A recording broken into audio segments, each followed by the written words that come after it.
இன்றைக்கி சாப்பாடு பார்க்கலாம். காலையில் சாப்பாடு கட்டியாச்சு. இன்றைக்கி பார்த்துடலாம் சாப்பாடு. ஏன்னா கொஞ்சம் சீக்கிரம் செஞ்சதால் லேட்டாக காட்டுறேன். அவர் 8 மணிக்கெலாம் கிளம்பியாச்சு. காட்டுறேன் பாருங்கள். சாதம், சாப்பாடு, சாதம் கட்டிட்டேங்க அவருக்கு சாப்பாடு.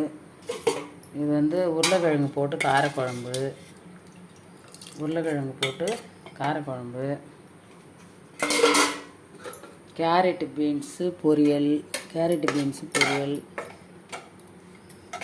இப்போ காலையில் சாப்பிட்றதுக்கு பொரி உப்புமாவுங்க. இது பொரி உப்புமாவு சூப்பராக இருக்கும். இது செய்யறது ஒரு நாளைக்கு போடுறேன் நான். இதுதாங்க எங்கள் வீட்டில் சமையல். வாங்க சாப்பிட்லாம். இன்றைக்கி இப்போ வேலையாக போட்டேன். இன்றைக்கி சீக்கிரம் 8 மணிக்கெலாம் போயாச்சு அவர். அதனால் சீக்கிரம் போட்டேங்க.